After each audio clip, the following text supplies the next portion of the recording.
Ya, buat teman-teman yang selama ini mungkin masih banyak ngalamin emosi-emosi, lalu juga pikiran yang masih suka berisik di kepalanya, gimana sih caranya? Terus juga kalau misalnya sensasi-sensasi yang masih suka datang, apa sih yang mesti dilakukan? Jadi prinsipnya sebenarnya sama seperti ombak dan lautan ini ya, seperti yang di belakang saya. Jadi ombak itu selalu timbul tenggelam, tapi lautannya itu sama tetap. Sama seperti pikiran itu yang selalu juga kadang datang dan pergi. Nah, itu yang perlu disadari. Jadi kebanyakan selama ini terlalu terjebak khawatir sama pikirannya yang mungkin masih mengalami banyak pikiran-pikiran yang memunculkan rasa takut, terus juga akhirnya menjadi cemas berlebihan dan tidak tahu cara penanganannya. Yang pertama adalah kalau misalnya sedang pikirannya itu berisik yang terus berkecamuk, apa sih yang disadari? Pertama adalah bisa berjarak sama pikirannya, tidak melabel bahwa dari apapun yang muncul selama ini itu semuanya pikiran yang masuk itu karena pernah ada informasi yang pernah didengar, ditonton ataupun dilihat, dan itu belum tentu juga bisa terjadi.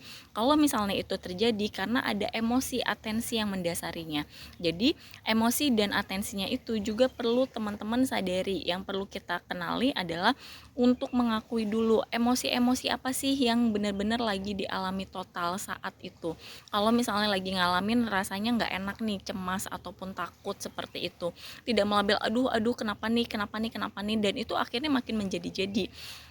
Lihat prinsipnya seperti lautan ya, ombak yang terus timbul dan tenggelam. Sama pikiran itu sebenarnya kalau kita sadari dan amati hanya seperti itu, timbul tenggelam dan tidak melabel, tidak mengidentitaskan seperti dengan pikirannya.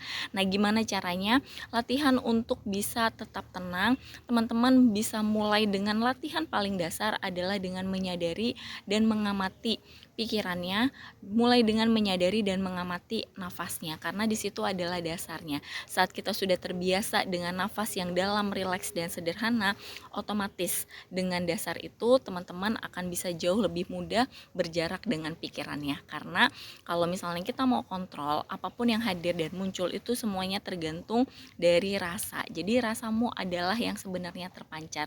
Mulai disadari dari hal itu. Ya, tetap semangat apapun yang terjadi, mulai bisa melatih dirinya untuk bisa good feeling karena di situ kuncinya. Ya, cobain dipraktekkan kalau misalnya lagi ada pikiran maju mundur, ke depan dan ke belakang, timbul tenggelam, sadar oh ini bukan pikiran saya gitu ya. Saya adalah tuan dari pikiran. Jadi teman-teman tetap semangat ya. Salam semangat, sehat, sukses, berlimpah beruntung, bahagia, penuh cinta kasih kayak